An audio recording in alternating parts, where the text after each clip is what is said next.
Está falando aí. Obrigado. O tema, na verdade, inventei na hora aqui, porque é difícil dar tema, né? Você pode até planejar, seguir ali um esboço, né? Mas você acaba fugindo dele, então o tema sempre é difícil de dar. Mas o pastor pediu o tema, não falou o tema, e eu vou falar o tema, porque o pastor já falou que tem um tema, né? Quero ouvir. E eu tava essa semana, né, pensando, meditando em alguns textos da Bíblia, pensando mesmo.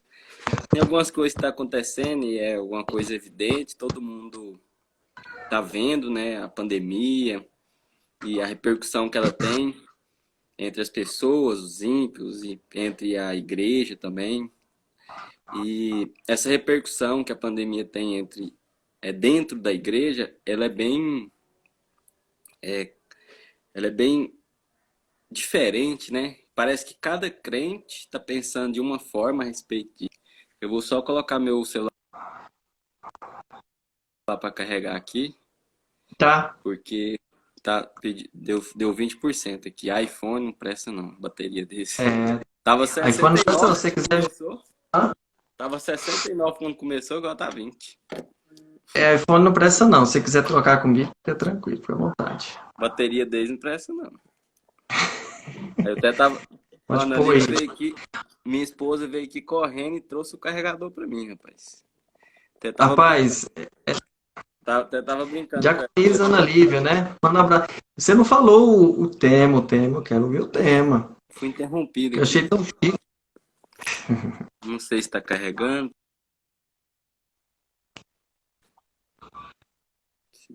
Se cair aí, o Aí, pastor continua. Até eu tava seguro aqui. comentando com a Ana Lívia, né? Essas lives, elas têm proporcionado cada coisa, né? Pregação em live. Tem pastor que já É. bateu na esposa, tem pastor que já soltou o pão na frente das câmeras. Tomara que nós não cometamos umas gafes dessa aí. Só o pastor Diego tocando com o violão desafinado mesmo. Ei, pastor. Tem que Você afinar viu direito o que violão. Mas ficou bom. você descobriu, né? Você viu por que que a gente não conseguiu tocar hoje? Não foi porque eu E a não irmã consegui Cíntia pensando tocar, que era foi um outra ensaio, coisa. não foi um ensaio, mas assim, É porque a gente brincadeira. saiu pouco e eu só ali caladinho, errei tudo. Brincadeira. Vamos lá então. Eu ia falar o tema, né? O celular apitou que a bateria. Voltando, né? O que eu tava falando, a gente tá observando tudo isso que tem acontecido com a pandemia e como as pessoas têm pensado a respeito disso. E vídeos, né, de pastores, né, entre aspas, falando sobre isso e então cada crente parece que está pensando de uma forma, o ímpio tem uma opinião sobre a igreja e como que fica a gente, né, pessoas que não têm ali uma repercussão muito grande do que fala, do que faz, mas como a gente está vendo isso, como a gente deve perceber essas coisas que estão acontecendo. Então eu separei aqui uma meditação rápida a respeito disso e o pastor pediu um tema, eu falei rápido assim e a gente vai trabalhar em cima disso. Eu vou falar sobre o misticismo moderno e os sinais do verdadeiro crente, né?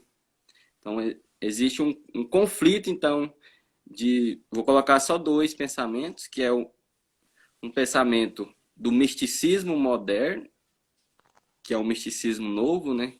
Com novas roupas, né? Versus, ou em contrapartida, ao que é ser uma igreja de verdade, o que é ser um cristão verdadeiro, né? Então é isso.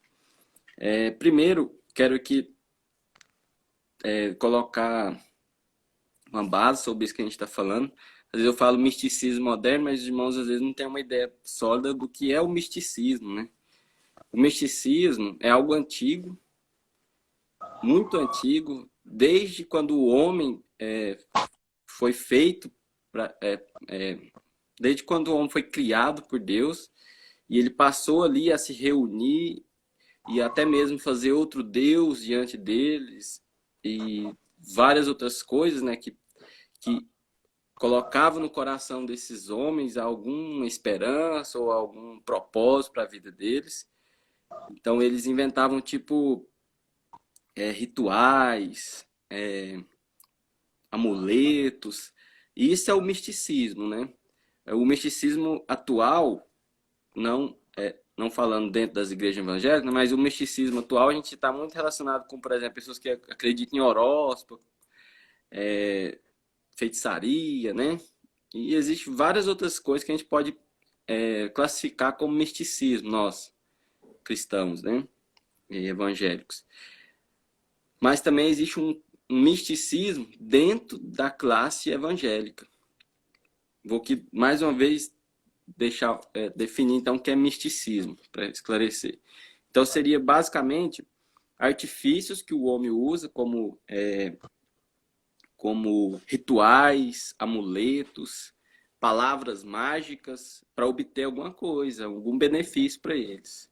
Por exemplo, na cultura antiga, né, quando você queria ter uma colheita boa, você subia numa montanha, oferecia uma oferenda ali para um deus da colheita, e esse deus então favorecia você, fazendo com que chovesse na medida certa, que a terra desse o fruto necessário. E eles colocavam ali, então, aquele resultado da boa colheita naquele ritual que ele fez, naquele Deus que ele criou ali para ser o amuleto dele, né? E existiam sacerdotes na época que vendiam palavras mágicas para você falar, quando você for fazer o ritual, você fala dessa forma.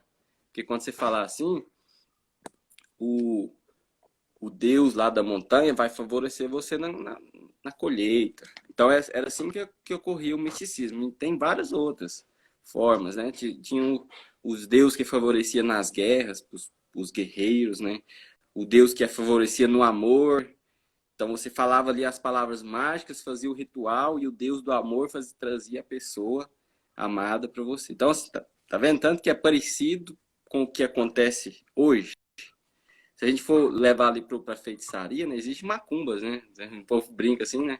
Mas existe, tem gente que acredita nisso e faz. Uma mandinga, pega calcinha ou cueca, sei lá, enrola não sei na onde. Isso é misticismo.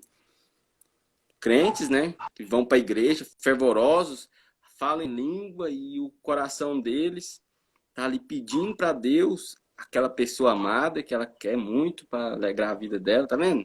É misticismo. Porque quando você vem para a Bíblia, você vai ver que o que envolve os desejos e a vontade de um verdadeiro cristão a respeito das suas petições, do que ele pede para Deus, não tem nada a ver com ambições egoístas nossas, relacionadas a coisas que mais parecem a misticismo do que ser realmente crente, né? Isso eu estou falando com luz da palavra. Quando você lê a Bíblia de forma sincera. Mas se você não lê a Bíblia, aí você fica à mercê do misticismo moderno. O que o misticismo moderno fala para você que o que você tem que fazer, aí você, nossa, eu tenho que fazer isso, porque o cara tá usando o nome de Deus, então eu tenho que fazer isso. Essa semana eu vi um cara falando que dia 30 vai ter gente morrendo nas calçadas. E os crentes têm que preparar, passar, ungir a porta, ungir a janela, ungir a roupa, né? Aí um crente que não lê a Bíblia, logo e vai pensar assim, eu vou ter que ungir minha roupa para me sair na rua, senão eu vou cair morto na calçada. O cara fala ali 40 minutos, usando um monte de gírias evangelicalísticas, e em momento nenhum ele cita um texto bíblico. Aí um crente vê aquilo e fala assim, ué, será que isso é verdade? Isso nem poderia passar pela nossa mente. O que nos guia, o que nos direciona para o que é a verdade é a Bíblia, a palavra de Deus aqui, ó. Se alguém está falando alguma coisa que não está de acordo com a palavra de Deus, a gente analisa e descarta.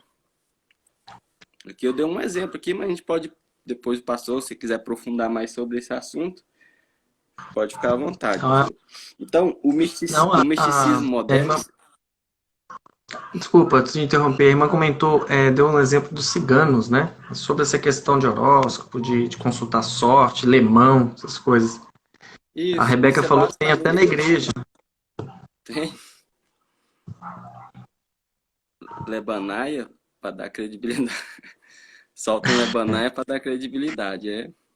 Não, aquela virou piada. Um aspecto.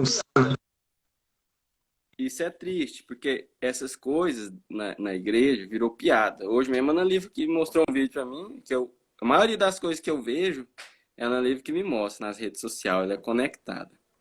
Aí um irmão lá falando no Lebanaia, tocando teclado, ele tava tão inspirado ali no Lebanaia, que na hora que ele tava tocando o teclado, ele derrubou o teclado no chão, assim, né, cara? Brutalidade. As pessoas não perdem a noção, né? É, A cultura evangelicalística, mística, virou outra coisa que foge da Bíblia e se a gente não ficar esperto, a gente acaba acreditando e dando importância para essas coisas, né? E essas coisas vai abalando. A gente não deveria abalar a gente. Porque a palavra é bem clara. Eu vou ler aqui um texto com os irmãos a respeito do que é, né, a verdadeira igreja, quais são os sinais, né, do verdadeiro cristão. E até na escolinha bíblica, né, que a gente faz pelo WhatsApp, eu falei sobre a obediência que nós temos a Deus, como que ela funciona, né? A obediência a Deus é como se fosse um sinal que o verdadeiro cristão dá. E outra coisa também, que é como um sinal que o verdadeiro cristão dá, é também a compreensão das coisas. Se você está compreendendo bem o que está acontecendo no mundo, à luz da palavra de Deus, é um sinal é um sinal que você está dando de que você se converteu, que você está entendendo a mensagem da palavra de Deus, o que Cristo ensina. Mas se você está dando um sinal de acreditar no misticismo moderno, é sinal também de que você não está lendo a Bíblia sinceramente, ou até mesmo não está unido à igreja verdadeira. Isso é grave. Então, para a gente passar para o texto aqui, né, que eu ainda não li, quero aqui então definir o que é o misticismo moderno. Então, o misticismo moderno é isso. São palavras mágicas que as pessoas usam, artifícios, né, ungir as coisas para obter algum favor de Deus. E os ritos, né, a forma como ele enxerga o mundo também, né, de acreditar que o que uma pessoa está falando, um sacerdote está falando ali é a verdade, não medindo com a palavra de Deus. Isso é o misticismo moderno. Por exemplo, na antiguidade, quando um sacerdote, um mágico chegava em uma cidade, ele vinha ali com as palavras mágicas novas, recentes, e vendiam para as pessoas acreditar aquilo e levar para os seus rituais, para que ele pudesse obter favor, ou até mesmo vinha com revelações novas, né, do que estava acontecendo. E essas revelações, então, impressionavam as pessoas. Isso é o misticismo. Os crentes também gostam disso, parece que os crentes místicos, né? Eles parecem que eles estão ali, a vida deles está apática, o evangelho deles parece que não está dando muita fogo no coração deles. Aí vem uma revelação nova que estremece, né, eles gostam disso. Então, eles precisam de uma revelação nova do que está acontecendo para eles ficar, né, energizados. E isso não passa da mesma filosofia mística que vem desde a antiguidade até hoje. Não muda nada. Daniel. Então, esse é o misticismo moderno. Pode falar, pastor. A Rebeca comentou do horóscopo, né? Tem crente que ainda consulta horóscopo, né? No jornal daqui, naquele jornalzinho e tal. Aí seria muita inocência, né? De um cristão consultar um horóscopo. Mas tem muito cristão que diz, eu não consulto horóscopo, é coisa de bruxo. Mas ele gosta de um horóscopo gospel, né? Ele precisa ouvir uma música gospel que fale sobre algo que ele precisa ter, alcançar. Mesmo que não fale nada sobre... É o misticismo moderno. É o misticismo, é um horóscopo. Você não precisa abandonar o seu pecado propriamente, né, de forma prioritária. Você não precisa amar Cristo, os seus atributos, desde que Deus te dê as coisas, né? Então ele vai para a igreja para buscar uma palavra de um horóscopo. O que você tem para mim hoje aí? Olha, vai abrir negócios para você, as portas vão se abrir, nunca é coisa ruim, né? É sempre só coisa boa. É um horóscopo moderno, né? E o que a gente vê praticamente assim, infelizmente, em muito lugar, antes de falar algo do horóscopo, ele fala assim diz o Senhor, né? E falsificando a palavra do Senhor. Deus não mandou essa pessoa falar isso, e ela está falando em nome de Deus, algo que Deus não mandou ela falar. Ela diz, vou te dar uma palavra profética aqui. Isso é um horóscopo, gospel, né? E misticismo puro. Justamente. Então, o misticismo é isso, né? A irmã até comentou, tudo idolatria. A idolatria, então, é essa ambição, né, egoísta que o homem tem para alcançar os seus fins egoístas, né? Então, o misticismo moderno também está relacionado com isso, com a idolatria, com a perversão da verdade, né? Usa o nome de Deus, como o pastor falou, para dar credibilidade para aquilo que ele está falando. Mas o fim é sempre esse: é a idolatria, atrair alguma bênção, né, que a pessoa almeja, é também trazer essa palavra, trazer essa revelação impactante que estremece, que chama a atenção. O misticismo moderno se baseia nisso, porque é misticismo porque se assemelha muito ao que as pessoas faziam, né, antigamente, e isso faz até hoje, e a igreja evangélica aí tem algumas igrejas que têm abraçado esse misticismo. Mas então vamos lá para o que é a igreja verdadeira, né? Na hora que o pastor me chamou, eu até estava escrevendo uma frase aqui para definir então o que é a igreja verdadeira. Estava anotado aqui no meu caderno de anotação. Eu acho que eu ouvi isso do José Mabessa. Tudo que é uma frase assim que resume algo, eu pego e anoto, né? Para depois virar uma pregação. Porque tudo que eu prego, às vezes, é baseado em uma simples frase. Seja da Bíblia, seja de um cristão verdadeiro, né? Do irmão nosso, do pastor Diego. O pastor Diego já me deu várias frases, né? Um dia ele falou assim que, não vou lembrar agora direito, mas que a gente luta com os leões, né? No mundo. E os leões, às vezes, estão ao nosso redor. E às vezes o maior leão somos nós mesmos, né? A gente mesmo que está nos sabotando, pecando, desagradando a Deus. E isso vira uma pregação futuramente. Então, que diz assim, Eu a acho que foi respeito, você que então, me do que falou é isso a aí. verdadeira igreja. A igreja são todos os né? Vamos lá. Então, o, o misticismo moderno, eu creio que os irmãos já ficaram aí cientes do que já serviu como base. Agora vamos para o oposto disso, né? Que é o sinal de uma verdadeira igreja, de uma verdadeira comunidade, de um verdadeiro cristão. Principalmente aquilo que eu falei no início.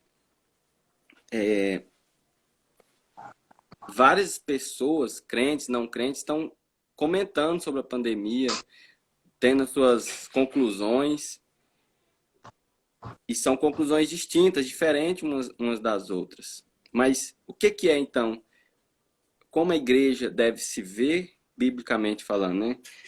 Essa frase aqui que está anotada. A igreja são todos os participantes do corpo de Cristo, unidos a Cristo pela eleição, conversão e iluminação, havendo Deus enviado seu Espírito aos corações dos homens. Então, quando você vê uma igreja verdadeira, ela se baseia nessa base, né? Esse é o pilar de uma igreja verdadeira. São pessoas participantes do corpo de Cristo, unidos a Cristo pela eleição, ou seja, pela vontade soberana de Deus, pela conversão, pela iluminação, né? Deus esclarecendo as coisas, e havendo Deus enviado seu Espírito ao coração desses homens. Então essa é uma característica da igreja universal, né? Aí, todos os crentes reunidos pelo mundo, aqui na nossa região, na região diferente, dentro de Goiânia, no interior de Goiás, no Brasil, no mundo. Essa é a característica geral. Mas também é a característica local de uma igreja. Por exemplo, nós, do Ele Forte, né? Qual é a nossa característica local como igreja de Cristo? São pessoas participantes do corpo de Cristo, unidos a Cristo pela eleição, conversão e iluminação, havendo Deus enviado o seu Espírito ao nosso coração. Essa é a nossa característica local. Então não foge dessa definição, né? Então, quando a gente vê o cristão acreditando no misticismo moderno, é porque ele se perdeu nisso aqui em quais questões? Primeiro, essa depende de Deus, a eleição. Ela é totalmente dependente de Deus. Nada que a gente faça faz com que a gente mereça ou alcance a eleição. A eleição é um ato soberano de acordo com a livre vontade de Deus. Deus decide fazer você um participante do corpo de Cristo. Então, o cristão místico, ele pensa o quê? Eu vou precisar me ungir aqui agora para Deus me proteger ali fora. Tá vendo? E assim, eu dei um exemplo besta aqui com o que está acontecendo agora, né? Pandemia, as pessoas estão morrendo mesmo de doença. Então, eu preciso daquela unção lá que aquele pastor falou. Porque se eu não ter aquela unção, eu vou perecer. Não. O que Deus faz por você, fazendo você um participante do corpo de Cristo, independe do que você faz. Isso é eleição, né? E sim, a gente pode ir para vários outros exemplos. Conversão. O que é a conversão? É aquele desviar do caminho, né, largo que leva à perdição. A conversão é o que é? É você passar a trilhar o caminho estreito que leva à vida eterna. É a união com Cristo que faz com que você seja apto a obedecer a Deus, né? É dar aqueles sinais de obediência que definem um verdadeiro cristão. E a iluminação, que é aquilo que vai, então, nos diferenciar dos crentes místicos, né? O crente místico, ele está acreditando em coisas que ele ouviu, ele viu numa pregação, ele ouviu numa música, e aquilo ali se tornou a palavra dele. Mas o cristão verdadeiro, não. Ele lê a palavra de Deus, ele ouve uma pregação, filtrando ela com a palavra de Deus, e aquilo ali se torna, então, a sua verdade, né? Por exemplo, você não vai acreditar numa pessoa que fala que você tem que ungir a sua porta, porque senão o espírito da morte vai entrar na sua casa dia 30 e vai te matar. Por que você não deve acreditar nisso? Porque não é o que você faz ungindo na porta que vai te salvar. É o que Cristo fez por você, né? E pode ser que o crente morra, né, nessa pandemia aí, mas qual que é a esperança dele? Se ele morreu, qual é o fim dele? Nós sabemos. O nosso fim é estar com Cristo. Essa é a nossa esperança. É reinar com ele na vida eterna. Então, assim, se a gente vai morrer hoje, ou esse mês, ou nessa pandemia, tudo bem. Mas se a gente vai morrer quando Jesus vier na glória, né, no dia do Senhor, amém também. Então, assim, não independe da hora, do momento, o nosso coração está firme nessas promessas que Deus fez na sua palavra. Isso é o que nos dá, então, alegria, paciência, esperança, paz. São aqueles frutos que o Espírito então produz na gente. Então, essa iluminação, eu até li 3 textos aqui, Efésios, Colossenses, Filipenses, e Paulo, impressionantemente, no primeiro capítulo, fala a mesma coisa. Ele fala sobre um pleno conhecimento da vontade de Deus.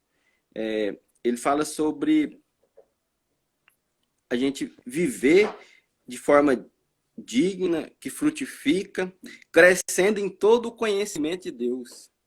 Isso é uma característica do cristão verdadeiro. Ele está sempre crescendo no conhecimento de Deus. A iluminação é o que Deus está te ensinando, à luz da sua palavra.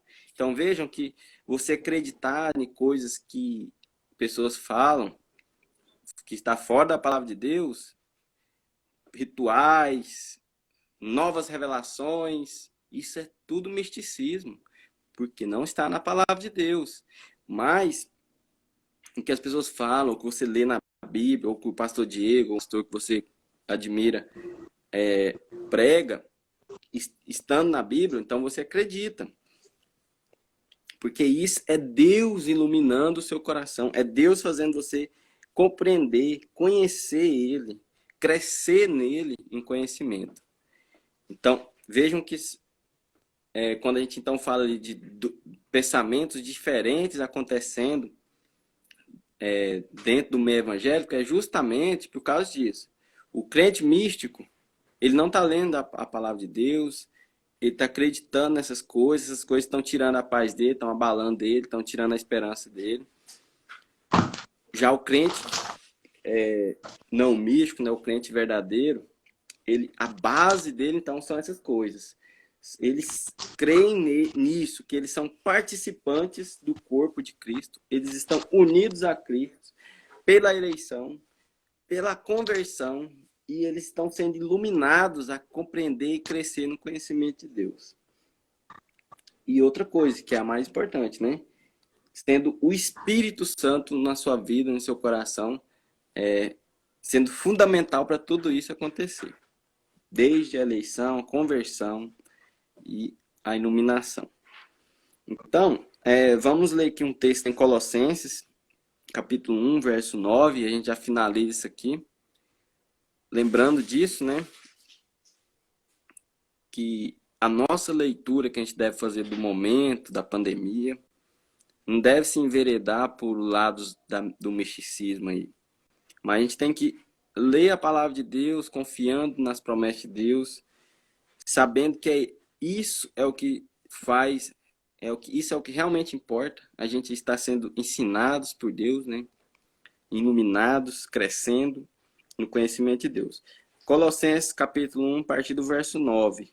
Vou ler até o 14. Isso é um micro resumo do Evangelho, né? Do que é a igreja, do que é a igreja de Cristo aqui na Terra. Eu vou ler também o de Filipenses. Eu gosto do de Filipenses, que fala a mesma coisa, de forma mais resumida ainda, mas ele fala sobre para a glória e louvor de Deus. Eu gosto mais disso. A gente viver para a glória e louvor de Deus. Mas primeiro vamos ler em Colossenses capítulo 1, verso 9, depois a gente lê Filipenses capítulo 1, verso 9 também, iniciando do verso 9. É a mesma referência de Colossenses e Filipenses, mas vamos ler primeiro Colossenses.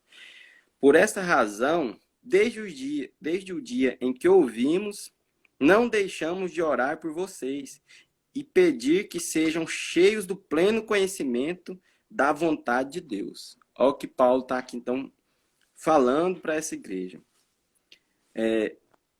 Desde o dia que Paulo, então, teve notícias dessa igreja ali, ele não deixou de orar por eles, de pedir a Deus para que eles sejam cheios do pleno conhecimento da vontade de Deus. A oração de qualquer ministro, né, que prega a palavra de Deus, de qualquer pastor, é essa. Que aquelas pessoas que estão ouvindo, elas sejam cheias de todo o pleno conhecimento da vontade de Deus. Qual que é a vontade de Deus para nós? Qual é a vontade de Deus para a igreja? Isso é uma coisa que todo crente deveria responder de forma fácil. Mas não é fácil de responder. Qual que é a vontade de Deus para a igreja aqui na Terra? A vontade de Deus para nós é que a gente viva para Ele por louvor da sua glória. Aí a gente abrange isso. Como que você vive para Deus por louvor da sua glória? Tudo que você faz, todos os seus sentimentos, seus desejos, suas afeições são para isso, são para adorar a Deus, são para glorificar a Deus. Se qualquer outra coisa que você está fazendo nesse mundo não é para glorificar a Deus, você está fazendo tudo errado. Você está que nem um ímpio, vivendo nesse mundo sem propósito, sem sentido. Porque o propósito das nossas vidas é esse, né? Daniel, É saber qual que é a vontade de Deus aqui para nós, então. Que é isso, viver para a glória de Deus. Sim, pastor. Daniel, você falou uma coisa muito interessante aí, só dar um complemento. Você leu em Gálatas, e os Gálatas, eles tinham entendido o evangelho, mas eles estavam trocando o evangelho por tradições. E, infelizmente, é o que vemos e ainda é um perigo para nós, né? Nós trocarmos o evangelho. De tudo que você falou aí, a gente pode resumir: a pessoa que abraça o misticismo, ela abandonou antes a Bíblia. Porque quando você não tem a Bíblia, quando você não obedece os mandamentos, não lê, não segue, não estuda, você vai se apegar a alguma outra Bíblia, alguma outra palavra. E geralmente nós temos denominações, e isso pode acontecer até mesmo na nossa denominação, se a gente abandonar a Bíblia. Na nossa igreja, lá do Ele Forte, se a gente abandonar a Bíblia, a gente vai achar outra Bíblia, entre aspas, né? A gente vai achar tradições, costumes, ou palavras que seja do pastor, que vem como uma palavra com autoridade bíblica. Então, o problema da igreja que deixa a Bíblia é esse. Ele nunca fica só sem a Bíblia, ele vai encontrar uma tradição. E quando a gente abandona o evangelho, a gente não tem Cristo. É o que você falou aí, a gente perde Cristo, perde o evangelho, perde a referência, e aí a gente não tem mais a condição de nos tornar, de ser considerado igreja, né? Justamente. Vou ver aqui se eu acho o texto de Efésios também aqui. Vou deixar ele separado aqui também. Tá aqui também. O texto de Efésios não é o que eu tava separado. Então, irmãos, continuando aqui que eu tava falando, a oração de Paulo e a oração de todo ministro e pastor verdadeiro da igreja, né, do corpo de Cristo é essa: que a gente seja cheios, né, do pleno conhecimento da vontade de Deus. E voltando aqui para os dias atuais, né, muito se fala sobre o fim, né? Deus está mostrando, falando aos crentes, alerta, porque essa pandemia aí, Deus vai falar sempre, irmãos. Deus sempre fala através das situações, das coisas. Mas tem gente anunciando o fim, né? De forma leviana aí, que nem Jesus mesmo, o Filho de Deus, ele não achou necessidade de dar data, de falar, e tem gente fazendo isso, só para você ver que loucura. De dar datas, né? De falar sobre o fim, né? E quando a gente fala sobre o fim, né? A gente precisa só falar o que está na Bíblia. Capítulo 25 de Mateus, né? Capítulo 25, 26. Alguns textos de Apocalipse, Tessalonicenses. A gente tem ali coisas que falam sobre o fim. Mas essas coisas nunca são para dar medo ou para trazer uma notícia bombástica para energizar a igreja, não.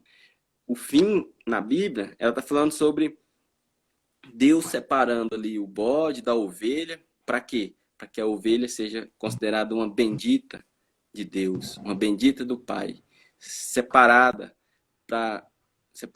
antes mesmo da fundação do mundo, para viver a alegria eterna. Quando a gente fala de fim na Bíblia, a gente está falando sobre esperança, sobre coisas alegres. E tem gente que usa ali de meios sensacionalistas, de emoções, para falar sobre o fim, de uma forma assim que as pessoas ficam com medo, espantadas. Esse nunca foi o propósito de falar sobre o fim na Bíblia. Então as pessoas Meu amigo fazem isso Daniel, te não é interrompendo para aqui, né? transmitir a verdade, mas é só para ter ibope mesmo, é uma coisa louca isso. Mas Pode falar. é só para te informar que nós temos 2 minutinhos, só para você poder concluir aí para nós. Essa Então a gente live vai aqui, finalizar aqui. rapaz, tinha que ser 1 minuto, 1 hora e meia, pelo menos, no mínimo. Então vamos lá então para finalizar, irmãos. Então, seria isso. Esse contraste, né, do misticismo moderno com a verdadeira compreensão e visão de um cristão verdadeiro, da igreja de Cristo verdadeiro. A igreja de Cristo verdadeiro, então, ela está baseada nisso, no pleno conhecimento da verdade, né, do pleno conhecimento de Deus e da sua vontade. Aí, vou ler rápido, porque nós já está terminando. Com toda a sabedoria e entendimento espiritual. Vejam que Paulo falando aqui é grandioso. Nós, crentes verdadeiros, precisamos ser cheios do pleno conhecimento da vontade de Deus, com sabedoria e entendimento. Então, é o oposto do que é o misticismo moderno, beira a loucura e ao, sei lá, a brincadeira, né? E continuando. E isso para que vocês vivam de maneira digna do Senhor e em tudo possam agradá-lo, frutificando em toda boa obra, crescendo no conhecimento de Deus, sendo fortalecidos com todo o poder de acordo com a força da sua glória, para que tenha toda a perseverança e paciência com alegria, dando graça ao Pai, que nos tornou dignos de participar da herança dos santos no reino da luz. Tá vendo? O fim, tá falando sobre o fim. Mas a alegria da igreja é essa. A gente ser participantes dessa herança, né, dos santos do reino da luz. Pois ele nos resgatou do domínio das trevas e nos transportou para o reino do Filho do seu amor, né? Em quem temos a redenção, a saber, o perdão dos nossos pecados. Então, ó, o que importa para nós é isso. Que nós fomos perdoados, nós fomos salvos e nós somos herdeiros dessa graça, né? Dessa maravilhosa graça que é a salvação, ser participando da família de Deus. Olha que ele fala, herança dos santos no reino da luz, né? E para finalizar, para a gente então saber como a gente responde aquela pergunta, qual é o propósito da igreja aqui na Terra? Colossenses, Filipenses. E o tempo nosso foi embora. Filipenses capítulo 1, verso 11. Cheios do fruto de justiça, fruto que vem por meio de Jesus Cristo, para a glória e louvor de Deus. Então esse é o propósito da nossa vida aqui, irmãos, na Terra. Viver para Cristo, unidos a Cristo, para louvor e glória de Deus. Amém? Agradeço a oportunidade pela paciência e todos os irmãos que ouviram até aqui. Espero que os irmãos tenham compreendido. Foi bênção. E olha aí, tá faltando 20 segundos ainda, Daniel. Muito obrigado, Daniel. Deus abençoe você, Ana Lívia, grandemente, toda a nossa igreja. Se Deus quiser, quarta-feira nós vamos estar nos vendo. É isso aí, a palavra de Deus foi pregada, que a gente possa continuar na palavra. Deus abençoe a todos. Deus abençoe o comandante pastor Daniel, diácono Daniel.